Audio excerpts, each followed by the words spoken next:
But Lendl dashed, and he hopes they might have had, and it's all even up at 2 games apiece. The man at courtside, Rod Laver, you know, I suppose he was everybody's hero at the time in the 60s when he won everything, I guess all through until the 70s. But I tell you how he used to play, because he won't tell you himself. He sometimes, when I used to watch him, it looked like he was giving the guy the first couple of sets, but the way he always got back into the match was by opening his shoulders and hipping harder, if anything, and he did it countless times. 15 love. There was not a negative thought in Rocket's head when he was down, I'll tell you that. And you can't, at this point anyway, say the same thing for Becker. He is playing to some extent with his tail between his legs, mentally speaking.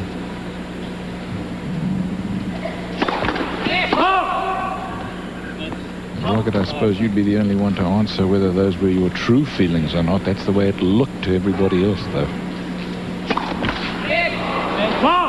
Because my coach, Harry Hoffman, said, relax and go for the lines. That's, I think, the only thing you can do. If you think too much about it, which Boris is doing right now, you're getting into more trouble. You're confused enough as it is. Just settle down and put a little bit more top on the ball and keep him in. 4th double fault for Becker. Just wide. And it's 30-15.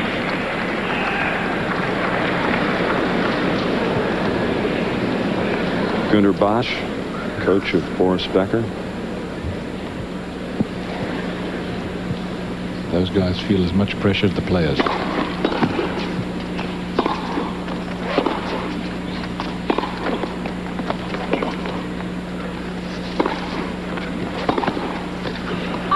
I asked Lacan's coach to come up and just have a word with her chef for about 5 minutes, Roger, before Lacan played earlier in the week. He said, I can't leave my seat. I said, Lacan would go crazy if I did.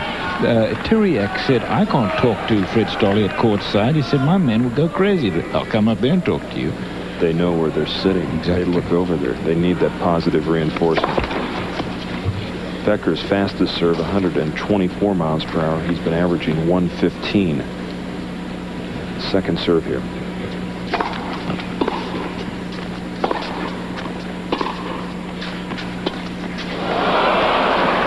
40-30. 40-30. When that shot works, it looks terrific. When it doesn't work, it looks like he's just missing it. He's playing with firing on 3 cylinders out of 8. You know, I almost get the feeling that he's not watching the ball. You know, he's lining up and he's taking his eye off the ball, and at that particular shot there just gives me the feeling that he's looking for where it's going and not really paying attention to the actual shot.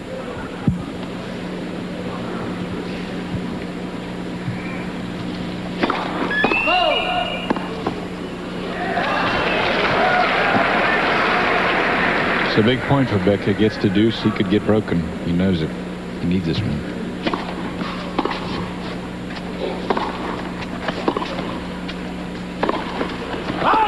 That's long, and it's deuce. Rod, the other thing that I'm interested in is that Lendl is not impressed by that big topspin second serve of Becker's. Earlier in the week, he could throw that thing into some of the other players that he's played against, get into the net, and he'd have a volley.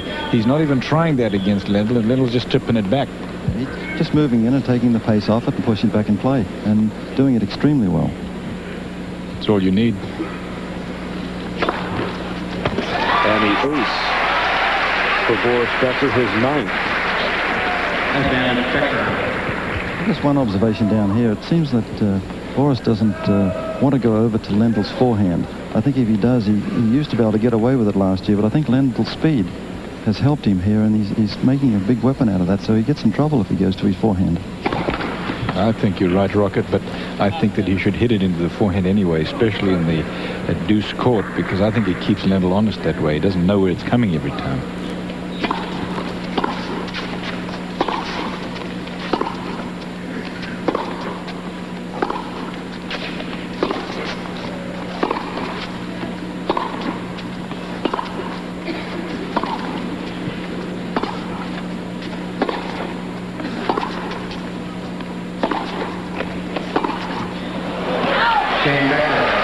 Boris Becker wins the 5th game of the 3rd set. He leads 3 games to 2 in the final of the Nabisco Masters.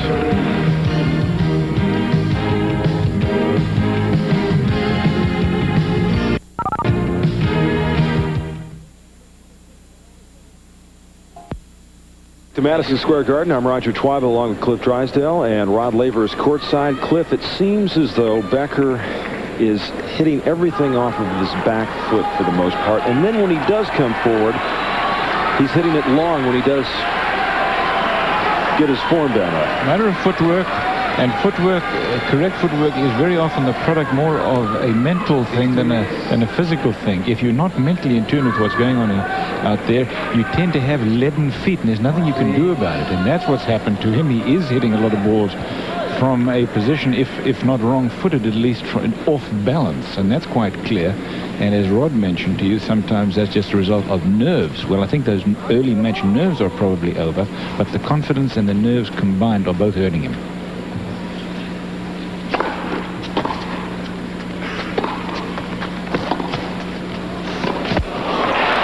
Well, the bottom line is he's been going backwards more than forward against Lendl so far this evening.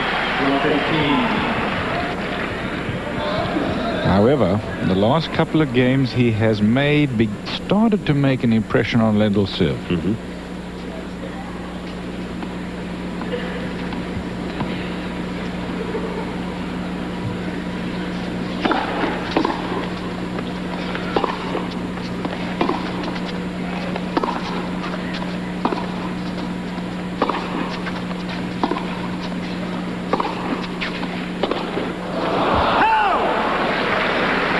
Lendl will stay out there with him and trade ground strokes all night. Now, Becker's not bad in the ground stroke department. You put him against any average player, and he's the equal and then some of most.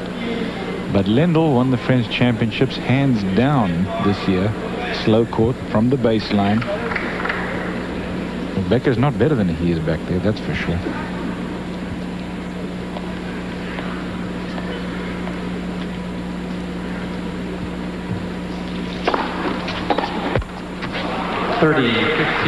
Rod, you mentioned before the match that basic thing that Cliff was saying, that possibly Becker feels he's better from back there than he really is.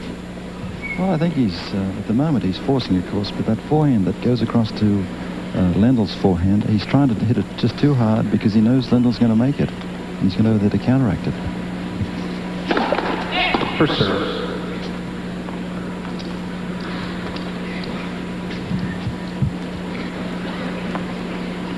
30-15. Becker leads 3-2. Third set, he's down. 2 sets to love.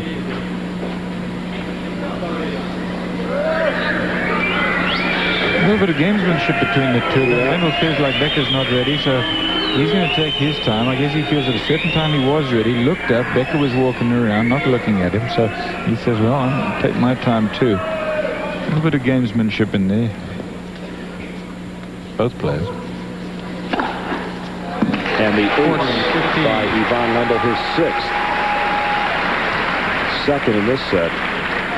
In the battle of the backcourt, if you will, Lendl's won 61%, Becker just 27. At 40-15.